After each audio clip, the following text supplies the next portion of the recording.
Alors bonjour à vous, c'est toujours un plaisir de vous retrouver dans le cadre de nos discussions. Donc là, on se retrouve pour le quatrième webinaire, le quatrième et dernier webinaire avant le début du Festival Vue d'Afrique.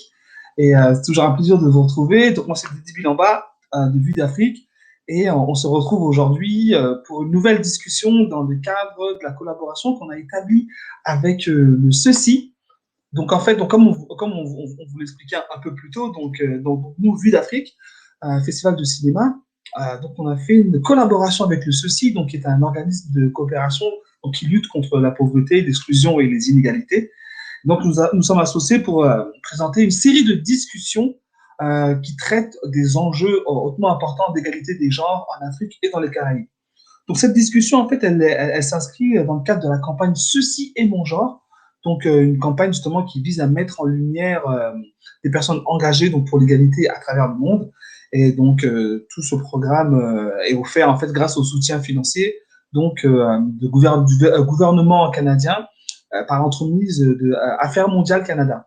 Donc pour un peu mieux connaître Vue d'Afrique et le ceci, je vais vous partager quelques petites capsules d'introduction et on se retrouve tout de suite après pour pouvoir accueillir nos deux intervenants du jour. À tout de suite.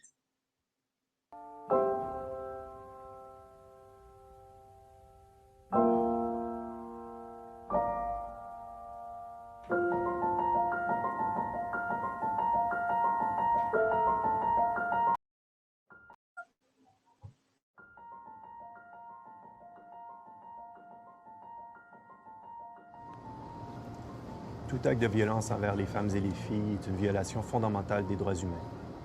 Au Rwanda, au Burundi, en République démocratique du Congo, des pays profondément affectés par des années de conflits armés, le CECI mobilise les communautés, les sociétés civiles, les autorités afin de mettre fin aux violences sexuelles envers les femmes et les filles. Protéger l'intégrité physique et morale de plus de 10 000 femmes victimes de violences en Afrique, ceci est mon genre.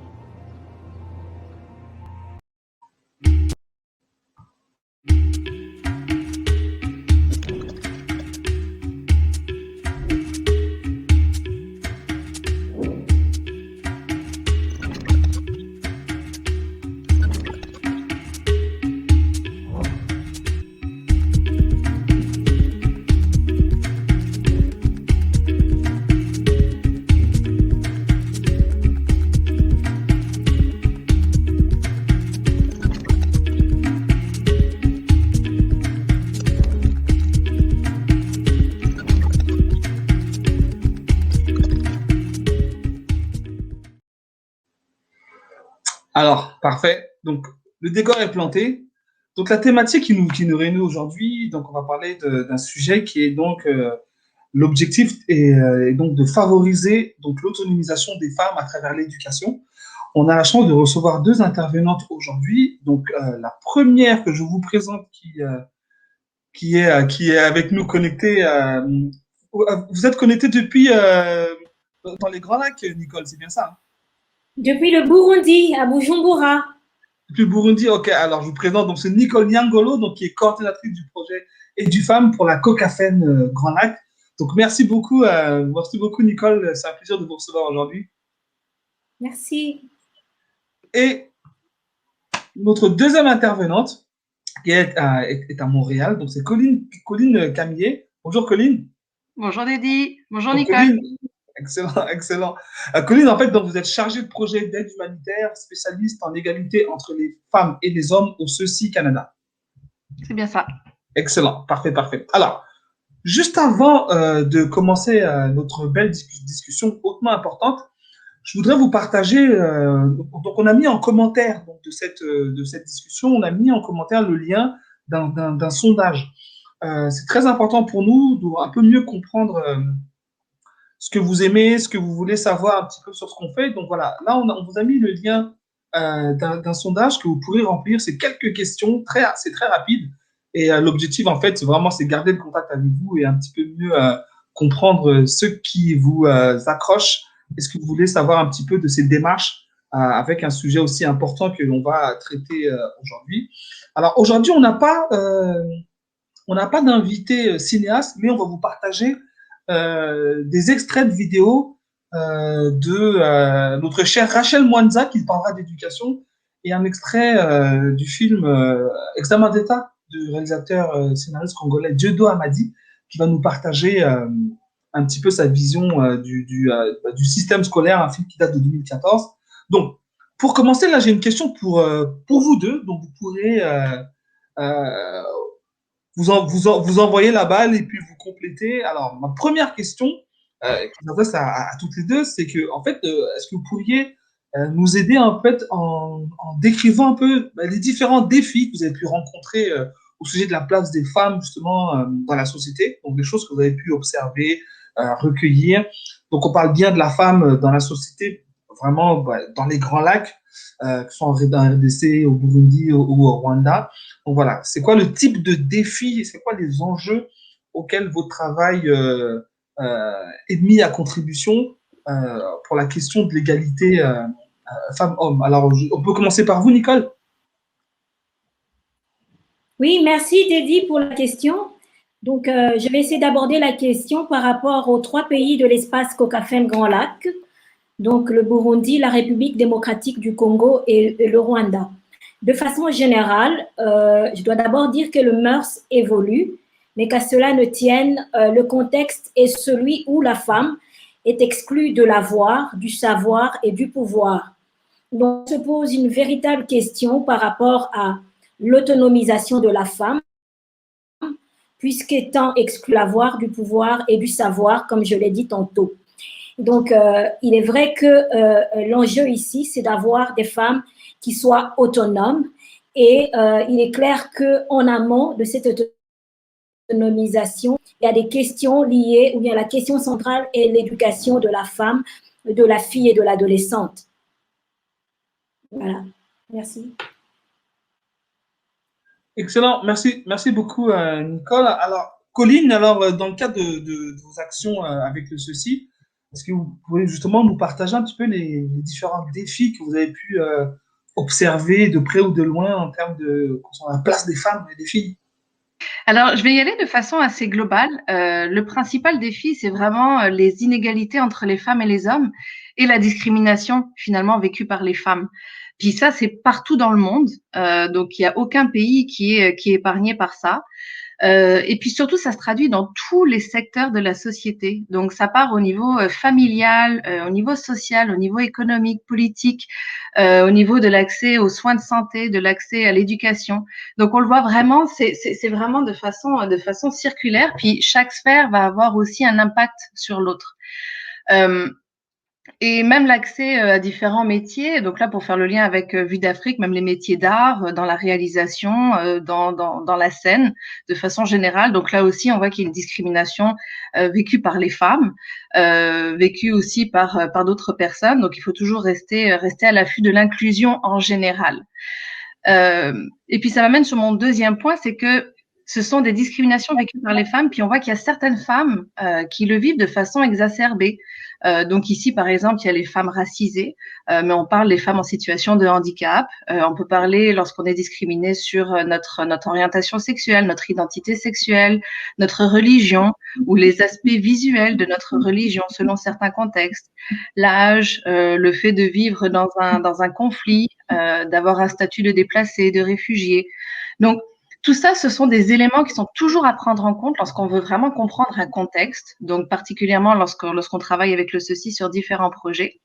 Et puis, ce qui m'amène vraiment à arriver au thème de l'éducation, c'est qu'on se rend compte que l'accès à l'éducation, ça reste en fait un des moyens ou un des meilleurs moyens de s'attaquer à toutes les causes structurelles que j'ai citées un petit peu plus haut. Donc, c'est un excellent point d'entrée et donc de garantir l'accès, le maintien des filles dans les écoles, puis de donner une éducation inclusive aussi, donc former les petits garçons à ça, ça va vraiment créer un changement qu'on espère vraiment durable. Excellent, merci beaucoup à Colline. Alors, de manière générale, quel est le type d'impact que vous aimeriez que votre travail ait justement sur le terrain, dans le quotidien de ces femmes et de ces jeunes filles? On peut commencer par vous, Nicole. J'étais en train de dire que dans nos sociétés africaines et dans la région, les femmes, les filles, les adolescentes sont vraiment exclues de l'avoir, du pouvoir et du savoir. Alors, quand on dit qu'elles sont exclues de l'avoir, ça veut dire que dans la plupart de nos États, c'est à peine qu'on a une législation en termes d'héritage pour les femmes, les filles et les adolescentes. Donc, par exemple, le Rwanda et la République démocratique du Congo ont une législation en termes d'héritage des filles comme tout autre enfant d'une famille. Mais au Burundi, la loi sur les successions et les régimes matrimoniaux n'a pas encore été, on n'a pas encore l'avènement de cette loi au niveau du Burundi. Alors, quand je disais que la femme était exclue du savoir, ça c'est vraiment des questions purement en lien avec l'éducation des femmes et des filles et des adolescentes. Parlons des filles, lorsqu'au sein d'une famille, on doit faire un choix, lorsque le budget est tellement réduit, le choix est porté sur l'enfant mâle avant tout, en lieu et place de la fille, quand bien même celle-ci serait l'aînée de la famille. Et donc, quand on dit que cette femme, que cette fille, cette adolescente est exclue du pouvoir, ça veut dire que là, elle n'a pas place dans une gouvernance au niveau local et même plus haut, dans les plus hautes sphères du pays. C'est vrai qu'il y a quelques avancées ici qu'on peut noter. Ça veut dire qu'en termes de législation, désormais, les lois consacrent la parité en termes de représentativité des hommes et des femmes dans nos pays. Il y a quelques avancées, par exemple au Rwanda, il y a plus que 50% des femmes représentées au niveau de Parlement. Au Burundi, mêmement, et en RDC, on note de mieux en mieux, de plus en plus des avancées de ce côté-là. Donc, ça veut dire que tous ces facteurs font que les inégalités soient effectivement visibles au niveau de la société. Et les normes sociales viennent par ailleurs renforcer ces inégalités entre les femmes et les hommes. Et donc, on peut comprendre que l'impact que vous aimeriez avoir, par exemple, vous aimeriez avoir un impact sur la législation, sur les politiques publiques, c'est bien ça? Oui, ça veut dire que dans le cadre de nos interventions, la COCAFEM voudrait améliorer de façon générale les conditions des femmes et des enfants, qui sont par ailleurs des dépendants et des victimes de toutes ces situations d'inégalité. Donc, s'il faut que nos actions puissent améliorer tant soit peu les conditions de ces groupes dits défavorisés, c'est pour cela que la COCAFEM existe et c'est pour cela qu'elle œuvre avec le concours ou les soutiens de ses partenaires dans la sous-région des Grands Lacs. Excellent, excellent, excellent. Et vous, Colline, alors c'est quoi le type d'impact que vous aimeriez euh, pouvoir constater à travers votre travail sur le terrain? Ben, là, en tout cas, au niveau de l'éducation, c'est sûr qu'on cherche un impact à la fois individuel, vraiment sur les filles, dans leur accès, tout simplement. Donc, vraiment qu'elles ne soient plus victimes de violences, que ce soit plus un obstacle, en tout cas, à leur éducation, qu'elles aient plus peur d'aller à l'école, par exemple. Mais aussi, on souhaite un véritable engagement de la part des communautés. Parce qu'elles ont vraiment un rôle à prendre dans ce volet-là. Donc, un changement de mentalité arrive pas du jour au lendemain. Donc, c'est sûr que ça prend aussi un projet quand même sur un certain nombre d'années pour continuer de soutenir le changement qui se passe. Donc, comme Nicole le disait, c'est sûr que on note des améliorations en tout cas.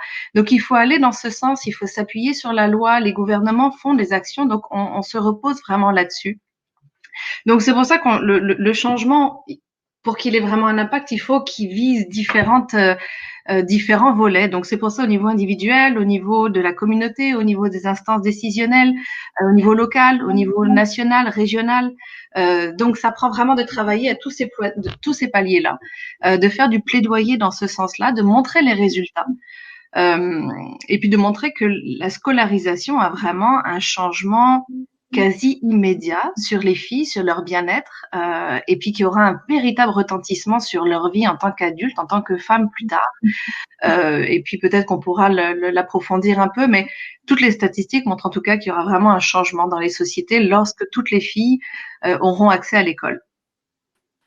Excellent, excellent, excellent. Alors, on va pouvoir poursuivre justement, c'est très important là le point que vous mentionnez, l'accès à l'éducation. Donc, vous partagez une vidéo d'une entrevue de la jeune Rachel Mwanza. Donc,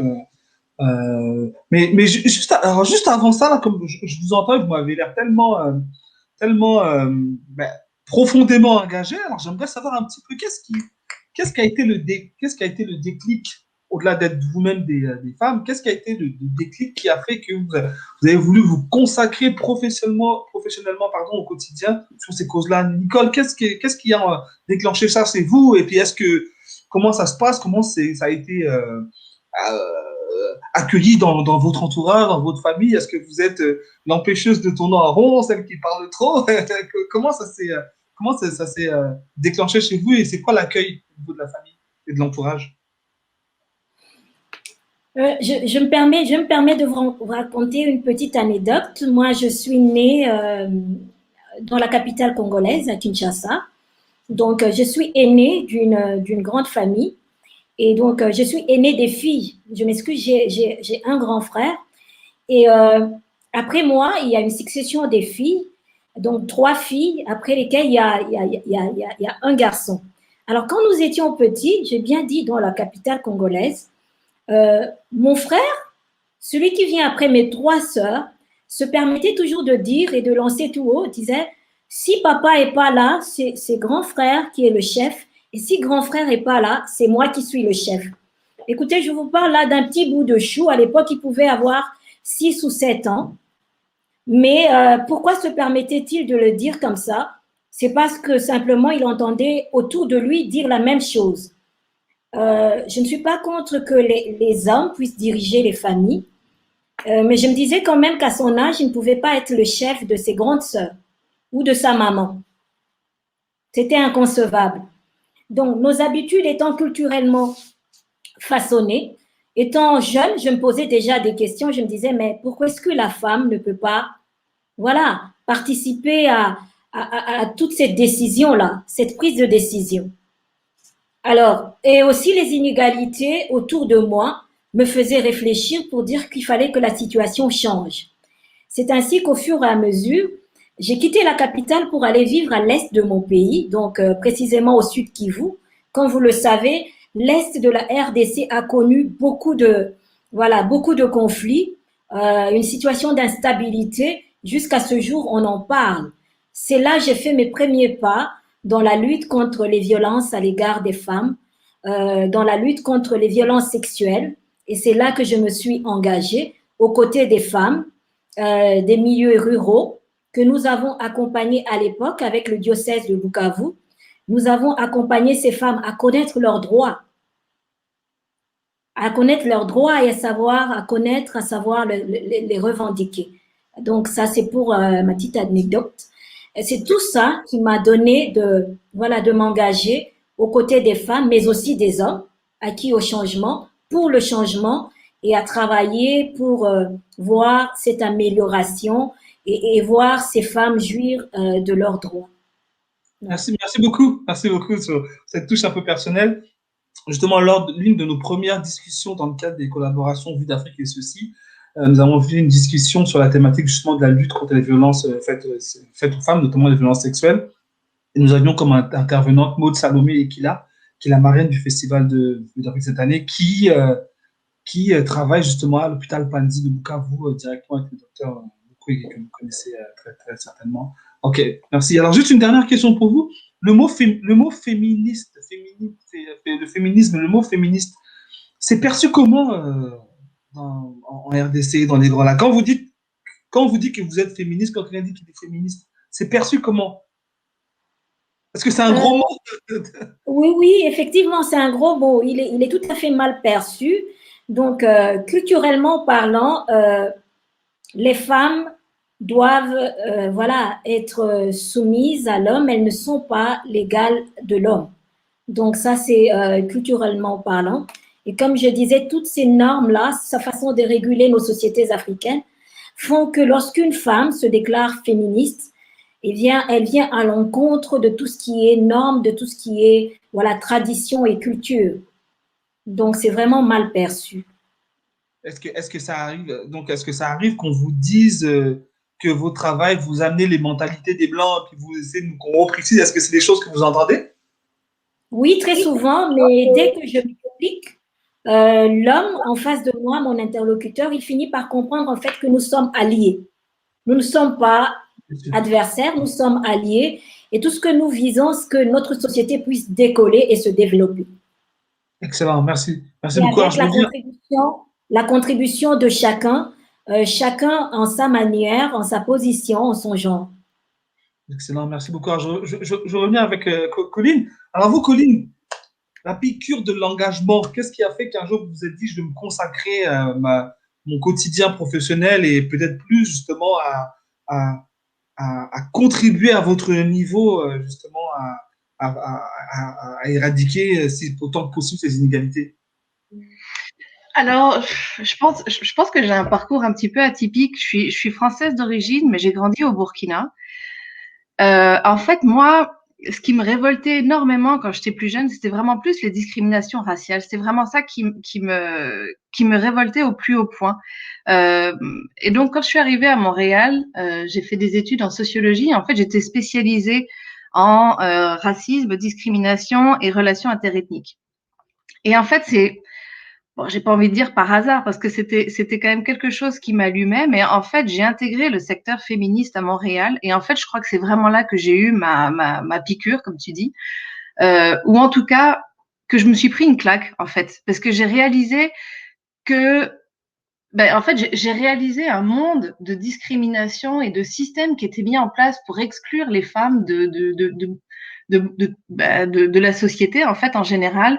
Et j'ai pris conscience des violences vécues par les femmes. En fait, à l'époque, j'étais engagée dans une organisation, c'était le Réseau d'action des femmes handicapées du Canada. Et en fait, les femmes handicapées sont vraiment au top des femmes qui rencontrent des discriminations et qui sont victimes de violences. Donc c'est vraiment là que j'ai réalisé en fait tout ça, puis que j'ai commencé à me questionner puis à comprendre. Donc après j'ai eu mon réflexe un petit peu de sociologue à creuser un peu. Et puis mon parcours m'a permis de continuer cet engagement-là. Et après en fait j'ai travaillé dans un organisme qui apportait du soutien direct à des femmes qui étaient racisées et discriminées ici à Montréal, donc des femmes immigrantes ou pas d'ailleurs. Puis c'était beaucoup sur le marché de l'emploi. Donc là aussi, c'était encore une autre sphère que je découvrais. Donc la discrimination à l'emploi peut avoir énormément d'impact sur la vie d'une femme, surtout sur une femme par exemple mère monoparentale. Euh, et en fait, c'est de là vraiment qu'est né. Et après, j'ai eu la chance de pouvoir m'engager avec le ceci. C'est là que donc je suis retournée au Burkina avec le ceci. Donc et après, c'est arrivé comme ça. J'ai travaillé comme chargée de projet en aide humanitaire. Donc là, on pouvait intégrer davantage les dimensions de genre, puis de s'assurer que nos programmes répondaient aux besoins des femmes, qui sont toujours très différents de ceux des hommes. Puis comment est-ce qu'on pouvait travailler sur quand même un changement de mentalité, puis sur quelques aspects assez structurels. Donc j'ai eu la chance de travailler dans plusieurs pays grâce au ceci et de pouvoir acquérir encore plus d'apprentissage et puis de bien me rendre compte en tout cas que c'est partout dans le monde que les femmes rencontrent des enjeux. Donc je le redis encore, il y a pas un seul pays modèle. Effectivement, effectivement. Donc, nous ne cesserons pas de continuer à en parler. Alors, je vais rappeler Nicole. Alors, juste avant de poursuivre, vous avez parlé, Nicole, tout à l'heure, du fait de parler d'hommes en tant qu'alliés. Et donc, très souvent, j'entends la notion de masculinité positive. Alors, juste très rapidement, qu'est-ce que c'est ça, la masculinité positive? Alors, tout part du constat que dans nos sociétés africaines, dans ma région, euh, compte tenu de cette façon de voir un peu les rôles attribués soit aux hommes, aux femmes, il y a eu renforcement de ce qu'on appelle les attitudes et comportements de masculinité négative. Voilà. Donc, et maintenant, quand on amène ces approches de masculinité positive ou responsable, parce qu'il y a des hommes qui disent, mais qu'est-ce que vous dites là? Donc, je ne suis pas responsable ou je ne suis pas, donc ma façon de me comporter, je suis pas positive, c'est pas positif. En fait, on voudrait responsabiliser les hommes dans leur comportement, dans leurs attitudes vis-à-vis des femmes dans une société. Tout part du fait qu'ils sont tous deux égaux. Donc, il y a cette fameuse, bon, il y a la Déclaration universelle des droits de l'homme qui consacre l'égalité entre les femmes et les hommes. Et la plupart de nos législations ont intégré ce principe de l'égalité entre les femmes et les hommes. Alors, partant de ce principe, les hommes devraient considérer les femmes comme étant égales à eux, comme ayant les mêmes droits. Voilà. L'égalité, c'est au niveau des droits. C'est vrai, nous sommes morphologiquement peut-être différents du point de vue, comment je peux dire, nos anatomies et le reste, mais qu'à cela ne tienne, nous restons égaux en droit. Alors, quand on amène ces approches de masculinité positive, effectivement, ce qu'on vit, c'est le changement de mentalité, de comportement et d'attitude. Et l'homme apprend à connaître et à apprécier le fait que la femme n'est autre qu'un être humain et qu'il devrait aussi jouir des mêmes droits que lui. Et si un homme intègre ces principes-là et ces approches-là, cet homme devient automatiquement un allié pour la femme et il devient un allié et qui aide cette femme justement à jouir pleinement de ses droits. Elle n'est pas pour autant, comment je peux dire, une enfant par rapport à cet homme, mais c'est un être humain qui est aussi appelé à jouir de ses droits au même titre que l'homme. Voilà. Excellent, excellent. Merci beaucoup, merci beaucoup. Alors, on va poursuivre, on va reprendre le fil. Je tenais vraiment à avoir ce côté personnel parce que votre engagement est la raison pour laquelle il existe des gens comme vous qui avaient un impact comme ça sur le terrain. Alors, on va poursuivre la discussion donc, sur la thématique de l'autonomisation des femmes à travers l'éducation et on va partager un court extrait d'une entrevue de la jeune Rachel Mwanza. Donc, Rachel Mwanza, qui est une actrice d'origine congolaise, qui a joué notamment dans le film Rebelle et le film Troisième Noce. Elle a reçu énormément de prix pour le film Rebelle, réalisé par Kim Nguyen, dont l'ours d'argent à Berlin. Et donc, elle a écrit un livre qui s'appelle Survivre pour voir ce jour et dans lequel elle décrit l'importance justement de l'éducation et le fait, son rêve lorsqu'elle vivait dans la rue, le rêve de repartir à l'école l'a permis de tenir le coup. Donc, on regarde Rachel Mwanza et on poursuit. À tout de suite. Voilà, pour la fin de cette émission, nous nous retrouvons sur les rives du fleuve Congo. Avant de nous quitter, je vous propose de rencontrer une jeune fille au destin stupéfiant qui a été enfant des rues et qui est devenue actrice, notamment du film Rebelle, multiprimée, et qui a reçu le prix d'interprétation au Festival de Berlin. Rachel Mwanza, bonjour. Bonjour. Vous venez d'arriver de Montréal, vous avez commencé une nouvelle vie, vous avez repris vos études. Qu'est-ce que ça représente l'éducation pour vous? C'est ce qui compte beaucoup pour moi à l'école parce qu'étudier c'est très important pour la vie des enfants, la vie d'une personne. Quand on vit dans ce monde, il faut étudier. C'est comment le quotidien quand on est enfant des rues et surtout quand on est une fille? Dans la rue, c'était tellement dur parce qu'on se nourrit en ramassant des trucs dans des poubelles, dans la rue, ramasser des choses pour manger. Et c'est dur, on est comme des papillons, on n'a pas l'endroit juste à se mettre, on nous chasse partout, on n'a pas l'endroit de dormir. Et c'est vraiment dur, on s'est fait tabasser, violer. Vous vous êtes fait tabasser et violer vous-même? En tout cas, vous vous êtes fait agresser? Souvent, ça c'est souvent. Rachel, qu'est-ce qu'il faudrait améliorer ou qu'est-ce que devrait faire le gouvernement pour améliorer la condition des filles au Congo? De toute façon, les filles ne sont pas respectées. Les filles ne sont pas vraiment confortables ici à Kinshasa. Mais moi, je vois bien que le gouvernement qui puisse aussi aider la population à donner du travail aux gens. Tu sais, ce qui mettent les enfants dehors, c'est la misère, la pauvreté. Et c'est surtout ça ici, il y a plein de gens qui n'ont pas été à l'école. Plein. Que ce soit des filles ou des garçons. Oh ouais. Surtout les filles, on dit que les filles n'ont pas les droits et ils seront mariés. Les garçons, c'est tout à fait normal. Mais écoute, ma maman, elle n'était jamais à l'école. Ma grand-mère, il y a plein de filles, plein, je te dis. Et tu es prête à te battre pour l'éducation des filles?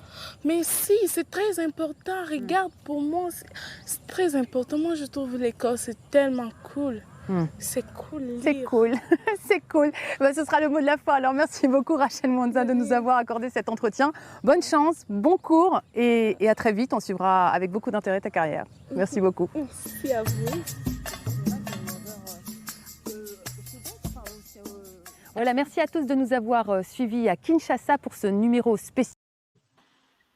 Alors parfait, voilà. Donc témoignage touchant de Rachel Mwanza qu'on qu'on salue. Alors, on va avancer et on va parler un petit peu de vos actions de terrain. Nicole, on va commencer par vous. Alors, avant de poursuivre, nous parler un petit peu des actions de la COCAFEM, notamment le projet Édu-Femmes, donc en lien avec l'éducation. Nous allons partager la vidéo d'un programme qui s'appelle Plus Vif, euh, qui va nous permettre de voir un petit peu mettre en contexte les réalités socio-économiques des femmes sur le terrain, puis ensuite on va poursuivre avec vous. À tout de suite. Grâce à formation nde unazwaki nde batalisaki biso ndeni nokoki koteka ndeni okobomba babénéfice na yo ndeni nokovokanisa niveau oyo na yo yango wana esungingaki lelo nazala moto esengo nazala moto atina mwasi avaler na miso ya bato esungi na ngai yango eboti mbuma oyo apart mbuma oyo natongaka kala te soki nzambe asungi nakoki kofongola mpe atelier na ngai maison natika mpo moto mosusu atekala nafongoli atelier na bani kotonga. uburyo umushinga nari nakoze ni umushinga wo gucuruza imyenda y'abagore, imikenyero y'abagore, ari two twenda turanaberetse. Ubwo rero naratangiye ndakora kugeza ubwo bucuruzi mbona bumariye ntabwo aramfashije. Icyo nari ngamije cyane cyane n'ubwo ubufasha bwo kwigisha umwana wanjye. Kugeza mfite umwana uri muri secondaire yatangiranye uyu mwaka amaze kumurihira ibihembwe bitatu. Après avoir mis à leur disposition tous les moyens nécessaires, on ne les a pas abandonnés. Il fallait qu'on passe maintenant au suivi et accompagnement. Il y a eu vraiment un suivi périodique pour un appui conseil. Si elle veut déraper, bon, elle peut oublier quelque chose. Il peut y avoir une certaine léthargie dans l'exercice des AGR. Les APS étaient toujours avec elle pour les aider, pour les donner quelques conseils, s'il y a des difficultés, tout ça, parce que ça ne manque pas dans l'exercice des AGR. Il fallait les accompagner et leur prodiguer des conseils pour des améliorations. Parfait, excellent, excellent. Alors, Nicole, est-ce que vous pourriez nous décrire déjà, en fait, dans le cadre du projet Édu-Femmes, nous dire très rapidement qu'est-ce que le projet Édu-Femmes et justement, c'est quoi concrètement le processus justement qui permet de renforcer l'accès à l'éducation justement des femmes, des jeunes filles dans vos zones d'intervention, donc sur le Burundi, le Rwanda et les RDC? Merci Dédi. J'ai été très émue de suivre ces témoignages de cette femme ou de ces intervenantes parlant du projet Plus Vif. C'est un projet qui a précédé le projet Édu-Femmes. En fait, Édu-Femmes veut dire simplement éducation des filles pour un avenir meilleur dans la région des Grands Lacs. C'est ce que veut dire Édu-Femmes. Donc, ce projet vient bâtir sur les acquis du projet Plus Vif, qui, lui, est un projet qui s'inscrivait dans le cadre de la lutte contre les violences à l'égard des femmes et des filles de la région des Grands Lacs. Donc, les deux ont en similarité le fait que c'est toujours dans la même région, donc la sous-région des Grands Lacs, le Burundi, la République démocratique du Congo et le Rwanda. Alors, cette fois-là, le projet Édu-Femmes vient effectivement avec un résultat ultime, celui d'accroître l'autonomisation des femmes, des filles et des adolescentes par l'éducation. Ce projet est axé sur 3 volets, lesquels volets sont tout à fait complémentaires. Donc, le premier, il vise un accès équitable des filles et des adolescentes les plus vulnérables, entendez par là les réfugiés, les déplacés, les retournés et les personnes vivant avec un handicap. Donc, leur accès, un accès équitable, disais-je, à une éducation inclusive du niveau primaire et du secondaire. Ça, c'est le premier volet. Alors, c'est dans ce volet-là, ce volet nous permet de confronter tout ce qui est obstacle et tout ce qui est normes sociales érigées en obstacle contre l'éducation des filles et des adolescentes. Alors, un deuxième volet, non moins, qui est aussi très important, c'est un volet qui vise l'amélioration de la prestation en vue d'une éducation formelle et une éducation professionnelle de qualité, une éducation sûre, inclusive, axée sur l'éducation des genres pour les filles, les adolescentes et femmes les plus vulnérables, donc les réfugiés, les déplacés, le retourner, les personnes vivant avec handicap. Et enfin, un troisième volet, c'est un volet qui vise l'accroissement de la voix et du leadership des femmes et des filles. C'est dans ce volet où tout le plaidoyer est développé dans les processus, pour améliorer tous les processus décisionnels qui concernent effectivement les droits des femmes, des filles et des adolescentes, mais aussi les revendications en faveur de leur droit à l'éducation. Donc, tous ces trois volets forment le projet EduFemmes. Merci. Et comment justement les hommes et les femmes sont impliqués dans ce projet concrètement? Est-ce que c'est de la formation? Est-ce que c'est des ateliers? Est-ce que comment concrètement ça se passe? Comment ils sont intégrés? D'abord, dans les acteurs clés du projet, on trouve les femmes et les hommes. Même par rapport aux autorités avec lesquelles nous travaillons, les autorités au niveau des écoles ciblées. Et d'ailleurs, je dirais d'abord que le projet en soi cible 24 écoles pour les 3 zones, donc au Burundi, en République démocratique du Congo, dans sa partie Est, et au Rwanda. Donc, les autorités scolaires, il y a parmi eux des femmes et des hommes. Il y a aussi des femmes et des hommes dans la communauté, au sein de communautés, regroupés à travers des groupements ou des clubs de mères, des clubs de pères, des clubs de filles et adolescentes. Donc, c'est une occasion pour nous de travailler avec eux. En fait, ces hommes et ces femmes sont acteurs aussi dans le cadre de ce projet. Je vais vous donner un petit exemple. Tout récemment, dans le cadre d'une enquête, donc l'enquête pour l'étude des données des bases du projet, le projet a travaillé avec des femmes comme enquêtrices. Donc, les femmes ont participé aux enquêtes pour lancer ce projet-là. Et cela, c'est une approche qui a servi à renforcer le rôle des femmes dans le cadre de ce projet. Elles ont fini par découvrir elles-mêmes quels étaient les obstacles à leur autonomisation. Elles y ont contribué, à cette enquête en sachant que le projet était mené ou réalisé d'abord pour leur propre intérêt. C'était une découverte pour les femmes, par exemple, de dire, ah bon, telle norme est normalement érigée en obstacle à l'autonomisation de la femme que je suis, à l'autonomisation de la fille qui est la femme de demain. Et ça a vraiment été une expérience très bénéfique. Alors, pour les hommes, tout à l'heure, on a parlé de l'approche des masculinités. Donc, les femmes sont rencontrées, par exemple, dans le cadre du secteur de l'éducation, en tant qu'autorité éducative, mais aussi dans le cadre des clubs des pères et des clubs des garçons. Donc, c'est pour eux l'occasion aussi de cerner toutes ces inégalités et de travailler, comme je le disais tantôt, à améliorer l'autonomisation de la fille, de l'adolescente via l'éducation. Les 3 volets étaient complémentaires.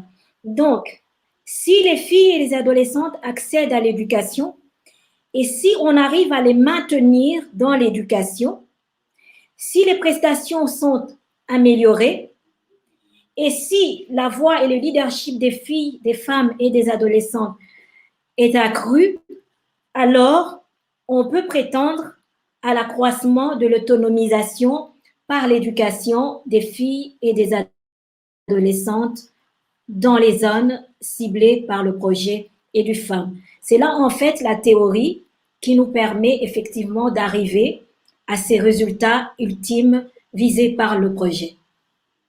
Excellent, excellent.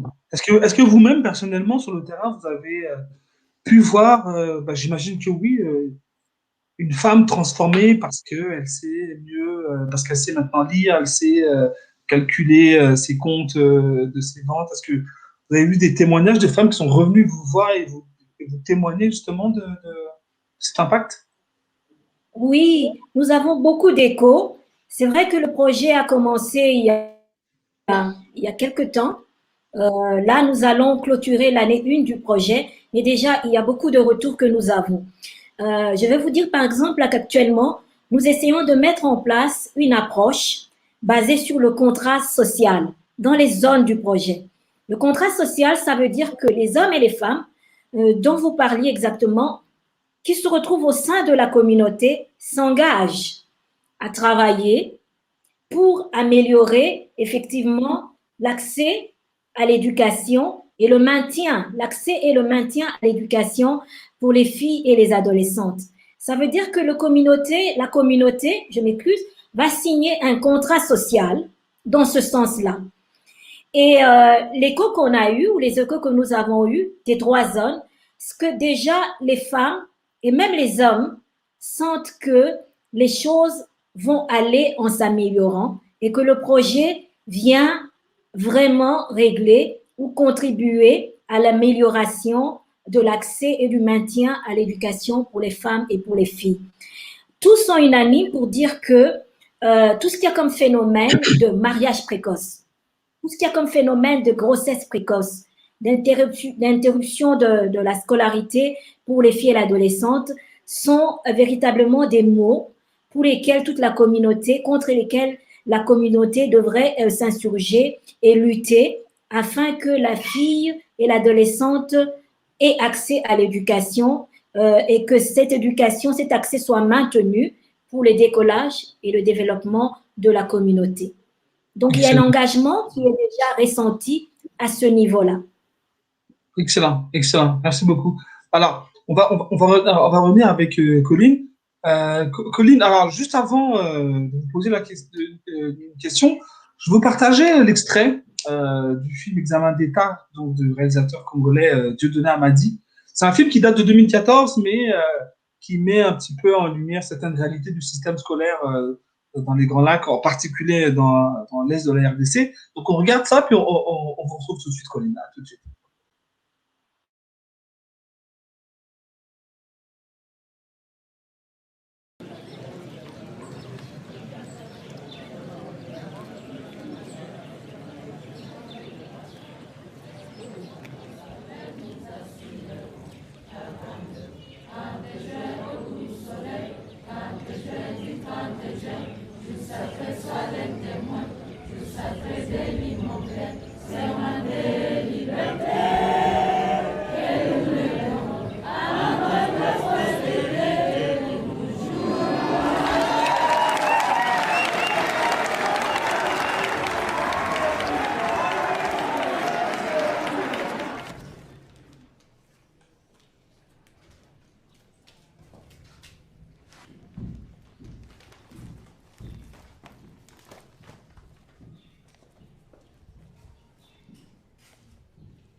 Ok, donc c'était une scène où les élèves s'apprêtaient justement à passer le fameux examen d'État, donc c'est l'examen équivalent du secondaire 5 au Québec et du bac en France.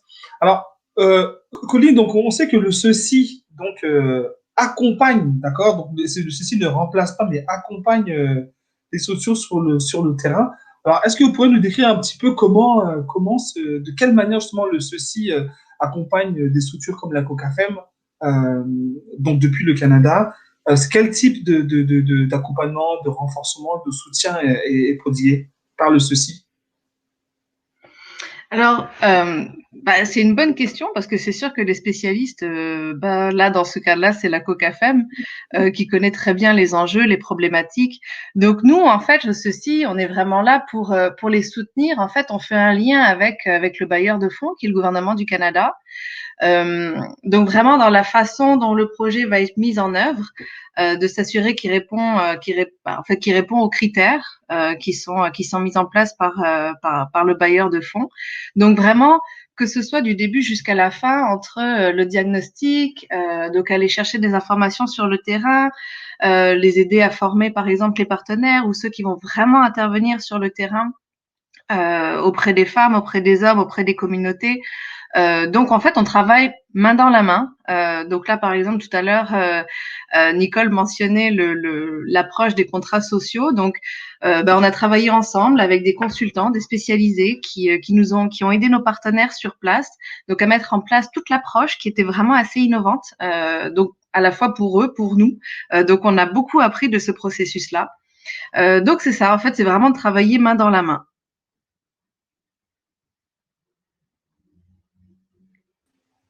Excellent, excellent, merci. Je suis de retour. Alors, on a une question du public. Alors, je vais vous la poser à vous, Nicole, parce que Colline, pardon, parce que Nicole avait déjà répondu. Alors, on a une question du public qui nous demande justement quel est le type de résultat d'impact que vous avez pu observer en fait dans le cadre de vos différentes actions dans les différents pays, Colline. Est-ce que vous avez comme ça des anecdotes que vous pourriez nous partager? Oui. En fait, le CECI travaille de façon générale pour l'autonomisation des femmes, des adolescentes, des filles dans le monde. Donc moi, j'ai participé par exemple à un projet au Népal, donc qui était au niveau de la reconstruction après le tremblement de terre qui avait eu lieu en 2015. Donc c'était vraiment au niveau de la relance économique. Donc après une catastrophe, ça peut être perçu comme un moment un petit peu propice, si on veut, pour un changement de mentalité, malheureusement. Mais c'est vrai que lorsque tout est à zéro, quand les gens sont encore choqués, quand on essaye on est encore dans une logique de survie à essayer de s'en sortir, en fait, finalement, on se pose vachement moins de questions sur le rôle. Donc c'est un moment un petit peu stratégique où on peut remettre en question et puis où on peut peut-être faire avancer un petit peu au moins la place des femmes dans la prise de décision, dans la façon de faire les choses. Donc au Népal, par exemple, ça a été vraiment dans l'agriculture. Donc parce qu'il y avait certaines femmes qui pouvaient pas faire certaines activités ou en tout cas qui n'avaient pas accès en termes technologiques. Donc on a pu à travers le projet, on les a formées sur ces techniques-là. Elles ont eu accès à des terres, donc elles ont vraiment pu accroître leurs revenus et donc ce qui a vraiment été un changement pour elles et finalement dans la société parce que la perception des femmes a changé. Donc c'est vraiment là où on voit que même à travers une seule sphère, ça peut avoir des conséquences dans toutes les sphères en fait de la société, puis vraiment au niveau local ou régional ou national. J'ai aussi participé au Mali, par exemple. Donc là, c'est vraiment dans le cadre d'un conflit en fait qui existe depuis plus de 10 ans maintenant. Donc là, on a réussi à mettre en place un système de soutien communautaire pour lutter contre les violences, parce que les femmes sont souvent très éloignées des centres de santé, par exemple. Donc, on a mis en place un soutien par et pour les femmes. Donc, des groupes de femmes étaient vraiment formés au soutien psychosocial. Elles pouvaient donner du soutien financier lorsqu'il fallait organiser un déplacement pour aller au centre de santé, parce qu'on s'est rendu compte que c'était un obstacle. Donc c'est grâce à ça qu'elles ont pu avoir du soutien en fait après une agression, après une violence, et puis aussi d'avoir du soutien parce qu'il y a aussi un poids au niveau des stéréotypes qui peut malheureusement arriver. Donc c'est pour ça qu'elles dénoncent pas souvent. Donc d'engager les femmes là-dedans, qu'elles se sentent soutenues, forcément ça amène à ouvrir la parole en fait et à aller chercher du soutien lorsqu'on en a besoin. Également, j'ai participé à un projet en Haïti. Donc là, c'était après l'ouragan Matthew. Donc il y avait plusieurs volets dans ce projet-là, mais on a principalement permis aux communautés de reconstruire les toits des maisons qui avaient été envolées. Et en fait, là, pour l'intégration des femmes, ce qu'on avait fait, c'est qu'on a utilisé des femmes qui étaient formées à ces métiers-là, qui sont un petit peu non traditionnels en quelque sorte, donc qui avaient été formées à Port-au-Prince. Et donc, elles ont été recrutées pour aller dans la région qui était principalement affectée par l'ouragan Matthew. Et c'est elles qui ont formé les gens locaux à la réparation des maisons. Et donc, qui a permis de déconstruire là aussi les stéréotypes. Et donc, les femmes pouvaient elles-mêmes aussi réparer leur propre maison. Puis ça paraissait pas bizarre puisqu'elles étaient formées par d'autres femmes. Donc c'est pour ça qu'on peut vraiment travailler sur différents volets dans les projets. Et puis ça va forcément amener un impact d'une façon ou d'une autre, puis qu'on essaie de mesurer. Excellent, excellent. Alors, pour essayer de bien comprendre et de vous suivre, est-ce que vous pourriez nous partager un petit peu, nous lister justement les types d'impact en fait que peut avoir la scolarité? Parce que c'est vrai que vu de loin comme ça, on pourrait penser que la scolarité, ben, ça a juste une connotation académique, de carrière professionnelle qui, nous, vu d'ici au Canada, peut paraître juste assez relativement simple. Mais voilà, est-ce que vous pouvez nous partager quels sont les types d'impacts sur l'individu, donc sur sur les femmes et les jeunes filles, et peut-être sur la communauté de manière globale. Alors, je ne sais pas, Colline, est-ce que vous pouvez nous répondre à ça? Alors, oui, en fait, il y a beaucoup d'impact. En fait, grosso modo, la scolarisation des filles, en fait, ça pourrait carrément changer le monde, en fait, dans lequel on vit. On sait que chaque année de scolarisation supplémentaire aura vraiment un bénéfice sur la vie des filles, donc lorsqu'elles seront des femmes plus tard. Les filles qui ont été à l'école pourront gagner même jusqu'au double du revenu comparé à celles qui n'y ont pas été. On remarque aussi que plus qu'il y a de filles à l'école, donc on remarque une diminution générale dans la société en termes de violence, donc que ce soit au niveau des mariages forcés, des mariages précoces, des grossesses précoces, mais aussi par une pratique qui est assez généralisée des mutilations génitales. Donc l'accès à l'éducation aussi va casser certaines constructions en fait et certaines mentalités en fait. Puis avec une éducation inclusive et de qualité, comme disait Nicole tout à l'heure, on peut vraiment travailler sur les stéréotypes de genre et vraiment engager les garçons dans cette lutte-là et en fait avoir un impact à vraiment long terme. Donc après, que ce soit dans le foyer plus tard, forcément, il y aura aussi un impact. Donc comment est-ce que les hommes vont soutenir les femmes dans leur autonomisation plus tard. Donc il y a vraiment une différence. Et enfin, on voit aussi qu'il y a une amélioration dans l'accès à la santé et dans la santé en général. Parce que c'est sûr qu'à l'école, on apprend à lire et à écrire, mais on apprend aussi beaucoup d'autres connaissances, beaucoup d'autres compétences, beaucoup d'autres capacités. Donc, on sait que c'est aussi un endroit où on va apprendre à raisonner et on va avoir des connaissances assez générales. Donc, c'est pour ça qu'au niveau des soins, au niveau de la nutrition, donc, on va avoir vraiment un impact qui va être retentissant pendant de longues années. Donc, c'est pour ça que ça peut vraiment être un levier pour changer la société en général. Excellent, excellent, excellent. Merci beaucoup. Merci beaucoup. Et Nicole, vous avez dit que vous étiez à Kinshasa et vous êtes parti justement à l'est, au sud Kivu. Est-ce que vous pouvez juste très rapidement nous donner un petit peu les différences? Est-ce qu'il y a des différences marquées du vécu des femmes justement dans la capitale et dans les zones rurales? Est-ce que ça joue aussi sur votre type d'intervention?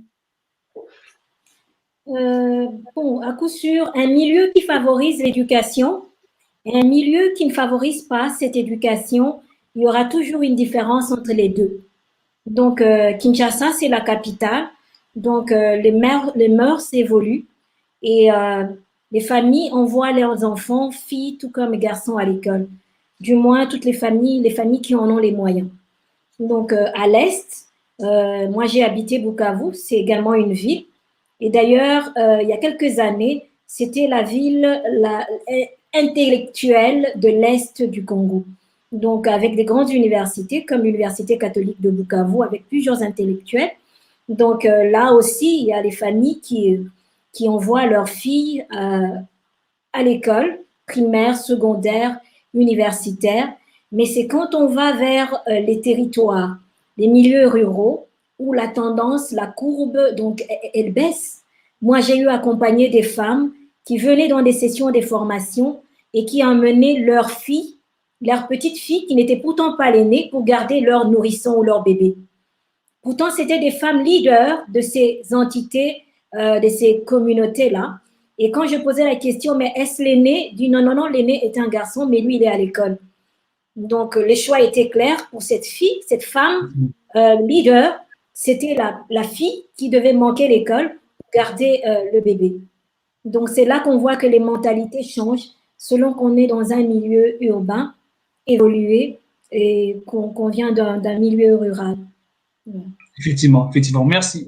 Alors, c'était les questions du public. Alors, vous pouvez encore poser vos questions en commentaire. Juste avant de nous quitter et de partager un dernier mot, je voudrais juste rappeler que donc en lien de cette discussion, donc il y a un petit sondage. Donc on va vous demander juste de prendre quelques 1 ou 2 minutes pour y répondre. Ça va vraiment nous aider justement à un peu mieux comprendre ce que vous voulez apprendre, les choses qui vous intéressent et pour pouvoir avancer là-dessus.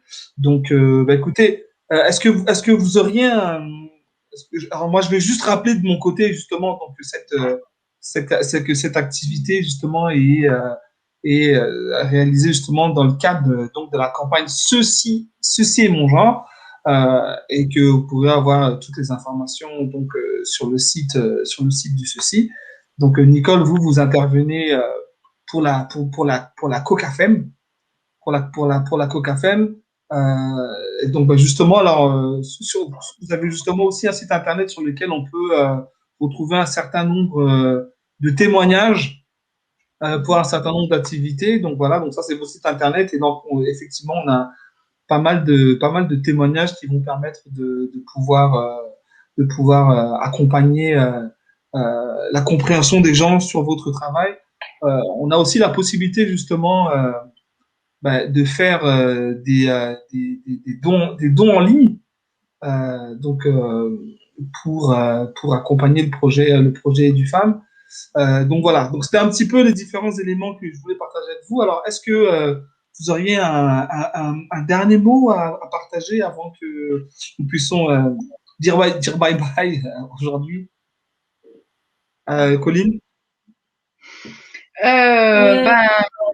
Je dirais tout simplement que, pour terminer sur notre thème, c'est que l'éducation, ça reste un droit pour tous les enfants, pour les garçons, pour les filles. Donc c'est sûr qu'il faut vraiment se questionner pour comprendre quels sont les enjeux spécifiques que les femmes et que les filles rencontrent, qui font qu'elles sont pas à l'école aujourd'hui. Puis on sait, même avec la crise, par exemple, actuelle de la Covid, que ça va avoir un impact supplémentaire déjà à ces enjeux qui étaient sur le terrain. Donc les chiffres de l'UNESCO sont assez choquants. On sait qu'il y a plus de 11 millions de filles qui pourraient ne pas reprendre le chemin de l'école, même lorsque ça va réouvrir. Donc c'est un sujet qui est de plus en plus d'actualité et puis qui va vraiment garantir, j'espère en tout cas, un monde meilleur pour elles et pour nous. Effectivement, merci beaucoup. Nicole, est-ce que vous auriez un dernier mot? Oui, moi je remercie tous les partenaires de la COCAFEM, le Ceci, le ministère d'Affaires mondiales Canada. Je remercie aussi tous les partenaires qui font du beau boulot sur terrain, tous les partenaires et du FAM au Burundi, en République démocratique du Congo, les collègues qui sont à l'Est et au Rwanda. Et aussi, mes pensées vont vers toutes ces femmes de la région, toutes ces femmes de la COCAFEM qui ont un jour décidé de se mettre ensemble. Le concept est vraiment un concept à encourager, donc lutter ensemble afin d'endiguer les fléaux des violences basées sur le genre dans la région. Et pour terminer, par rapport à la COVID, c'est vrai, on était peut-être déjà avancé, on avait marqué certains pas, c'est vrai, on a l'impression, et aussi depuis avril, suite au brief policy du secrétaire général des Nations Unies, qui a dit qu'en temps de COVID, on avait remarqué effectivement qu'il y avait plusieurs cas de violences sexuelles ou des violences basées sur le genre, avec phénomène de confinement. Donc, c'est pour nous aussi l'occasion de lancer un appel vers nos décideurs sur base de tous les engagements qui ont été signés par les États à endiguer les fléaux des violences basées sur le genre en temps de Covid, tout comme en temps de paix, en temps de crise sanitaire, tout comme en temps de prospérité. Il revient donc à nos décideurs de travailler et de ne pas reculer. Donc, nous avons franchi d'énormes pas, il faut les préserver, il faut les consolider. Voilà, merci. Excellent, merci beaucoup. Alors, donc, je rappelle que cette discussion donc, est une collaboration entre le CICI et le Festival international de cinéma Vue d'Afrique, qui va commencer très très bientôt, donc du 9 au 18 avril, vous aurez l'occasion. Et justement, cette année, il y a une catégorie qui s'appelle Agir pour l'égalité, donc qui est parrainée par le CECI. Donc, c'est la première fois qu'il y a toute une catégorie du festival qui est justement parrainée par notre partenaire, le CECI, partenaire de longue date. Donc, on est vraiment ravis. Donc, on vous donne rendez-vous vraiment dans le cadre du festival. Et justement, alors, on va se quitter avec un extrait de la bande-annonce du Festival Vue d'Afrique. Donc, mesdames, nous vous remercions énormément. Merci. C'est un plaisir de vous avoir. Et puis, comme on dit, portez-vous bien. Et Nicole, là-bas, Otika la malamu. Murakoze cyane. Manisana. Le festival Vue d'Afrique s'invite chez vous. Du 9 au 18 avril, rendez-vous sur le site de TV5 pour découvrir une centaine de films. Le meilleur du cinéma africain et créole à voir gratuitement sur toutes les plateformes de TV5.